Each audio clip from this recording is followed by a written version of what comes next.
Em todo campeonato que se inicia, seja ele entre clubes ou seleções, sempre existem aquelas equipes que são consideradas as favoritas para vencer cada competição, devido ao grande investimento que alguns clubes fazem para reunir os melhores jogadores em cada posição, ou até mesmo aquelas seleções que têm os melhores jogadores do mundo distribuídos pelo futebol, e quando são convocados, formam verdadeiras equipes estreladas. A Eurocopa, por exemplo, é um dos campeonatos mais disputados do mundo, devido ao grande número de seleções que contam com os melhores jogadores do planeta, se reunindo para terem times completamente estrelados, que na maioria das vezes não dão chance aos seus adversários. Nos últimos anos, por exemplo, podemos acompanhar seleções com muitos craques e diversos jogadores que estão nos melhores clubes do mundo atuando na competição, tendo pelo menos 5 equipes que sempre estarão entre as melhores, como a Espanha, a França, a Alemanha, a Inglaterra ou até mesmo a Bélgica, entre muitas outras. Mas nem sempre é a equipe favorita que consegue levar o troféu para casa. Algumas das vezes, podemos acompanhar equipes que surpreenderam o mundo todo, vencendo torneios que eram praticamente impossíveis. No vídeo de hoje, nós vamos inaugurar o quadro Partidas Lendárias, relembrando uma das maiores surpresas da história do futebol até os dias de hoje, falando de um campeão que, sem sombra de dúvidas, é considerada a maior zebra da história não só da Eurocopa, mas com certeza está entre as maiores da história. Confere só.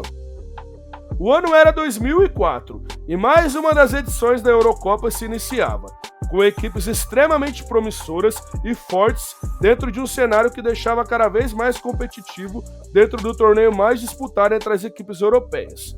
A Espanha, por exemplo, contava com grandes jogadores, como o volante Xavi, o centroavante Fernando Torres, o volante Xabi Alonso e o atacante Raul, entre muitos outros jogadores. A França também era muito forte, com o lateral esquerdo Evra, o volante Vieira, o atacante Diuli, além do centroavante Thierry Henry.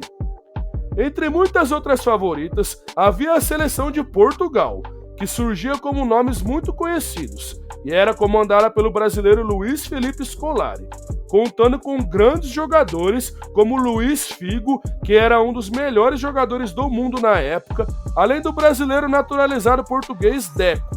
e uma jovem promessa que surgia para o futebol mundial, o ainda jovem Cristiano Ronaldo, que disputava pela primeira vez a Eurocopa.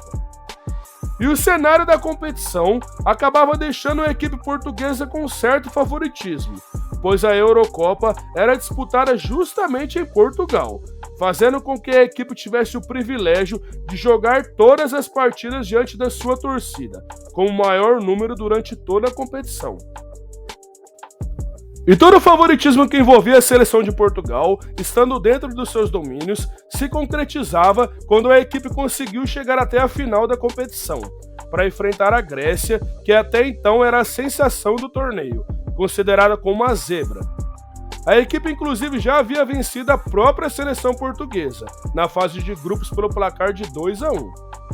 Mas a seleção portuguesa não poderia se deixar abater por uma partida e chegaria forte para a grande final, diante da sua torcida como a maioria, para tentar levantar a tão sonhada taça do torneio mais desejado das seleções europeias. Em partida realizada no dia 4 de julho de 2004, no Estádio da Luz, que pertence ao Benfica, em Lisboa, Portugal e Grécia fizeram uma partida muito disputada, onde os portugueses figuravam como os favoritos.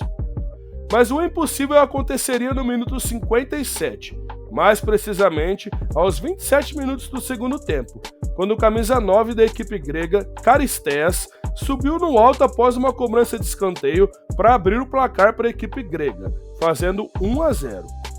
Portugal até que insistiu, tentou e pressionou muito a equipe grega, que conseguiu suportar tamanha pressão da equipe portuguesa, levando o título da Eurocopa do ano de 2004 para a Grécia, frustrando os planos de Portugal em uma das partidas mais dolorosas da história da equipe portuguesa, e considerada um verdadeiro milagre para os gregos, que naquela época nem sequer figuravam entre as equipes de grande porte do futebol mundial. Então era isso, pessoal. Se vocês gostaram desse vídeo, não se esqueçam de se inscrever no nosso canal, deixar o seu like, comentar em todos os nossos conteúdos, para que a gente sempre possa trazer cada vez mais novidades aqui para vocês.